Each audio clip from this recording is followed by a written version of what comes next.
Selamat dan semangat pagi, salam menjojua, jemaat yang dikasihi Tuhan dimanapun kita semua berada.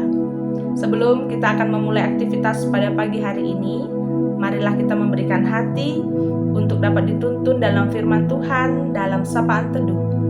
Kita berdoa. Ya Bapa, kami ingin membaca dan merenungkan firman-Mu di pagi hari ini. Terangi hati dan pikiran kami untuk dapat mengerti apa yang Tuhan kehendaki. Kuasa Roh Kudus-Mu lah yang menuntun, agar kami pun dapat melakukan dalam kehidupan ini.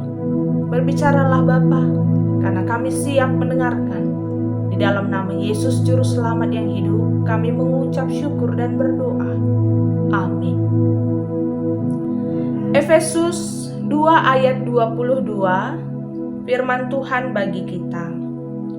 Di dalam Dia, kamu juga turut dibangunkan menjadi tempat kediaman Allah di dalam Roh. Saudara-saudari yang dikasihi Tuhan, tempat kediaman sering kita kenal dengan rumah, tempat tinggal, bait yang dapat ditempati dan ditinggali. Tentu langsung dapat kita bayangkan bagaimana bentuk fisiknya rumah misalnya.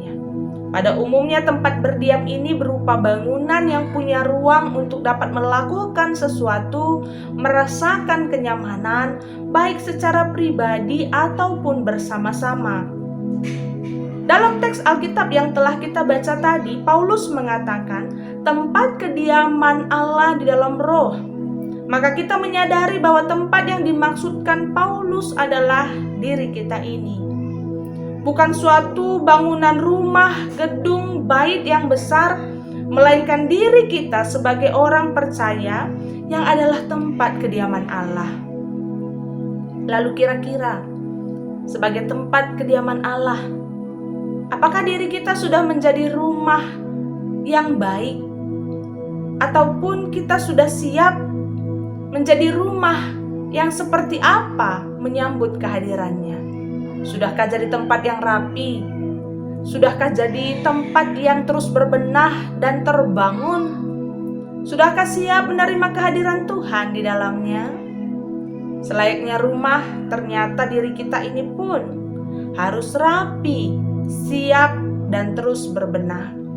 Terus terbangun untuk menerima Tuhan yang mau hadir di dalamnya.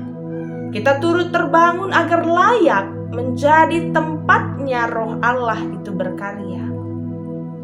Karena dengan karya Roh Allah, di dalamnya ada perjumpaan, di dalamnya ada persekutuan, peribadahan untuk memuji dan memuliakan Tuhan dari dalam diri kita.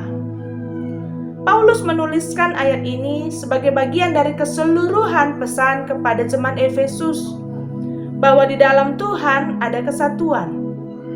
Tidak ada perbedaan lagi di antara kelompok tertentu, tidak ada lagi tembok pemisah, tidak ada lagi yang jauh dan yang dekat, tidak ada lagi yang menjadi asing di dalamnya. Karena Allah sendirilah yang membangunkannya di atas dasar yang kuat, yaitu Kristus. Dengan kasih Tuhan, dari diri setiap orang percaya itu menjadi satu dengan Dia. Menjadi rumah, menjadi bait, menjadi bangunan tempat Allah berdiam, tinggal, dan berkarya. Untuk itu, kita pun harus memiliki kesiapan hati agar dibangunkan tempat kediaman Allah di dalam diri kita. Dari mana kesiapan hati itu terlihat? Salah satunya adalah dengan kemauan kita untuk menerima keberadaan diri sendiri dan orang lain. Kita mau memakaikan diri kita untuk melakukan firman Tuhan. Dan dengan firman yang berbuah itu, kita pun dimampukan menjadi satu dengan sesama dalam persekutuan, baik di tengah gereja, juga di tengah dunia. Seperti makna dari pesan Paulus di Efesus 2 ini.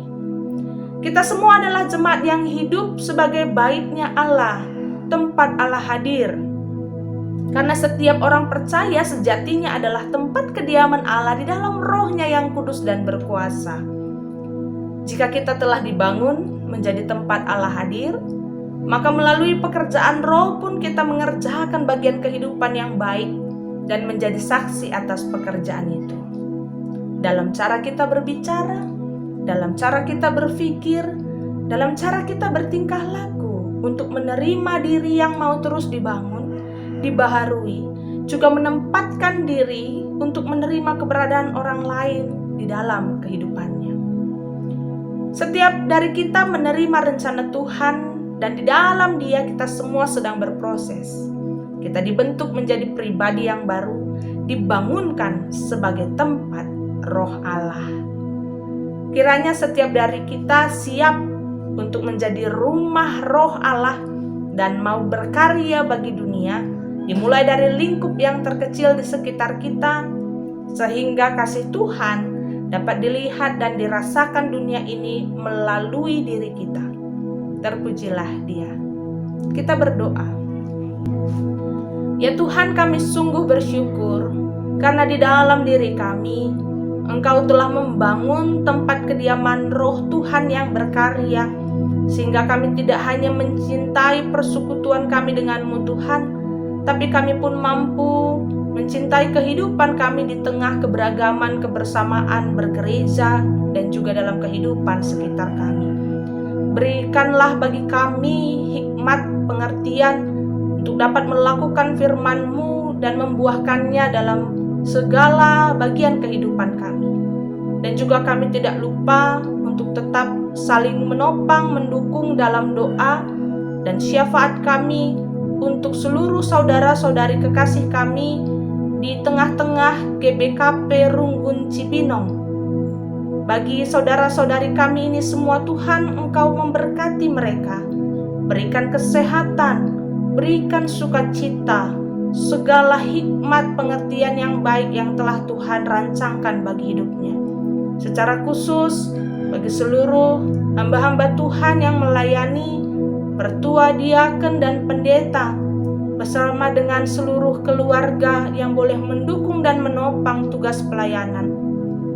Tuhan yang menolong sehingga segala bagian yang boleh dikerjakan gereja-Mu ini Tuhan, secara pribadi dan juga secara bersama-sama dalam perpulungan, ini boleh untuk mempermuliakan Tuhan.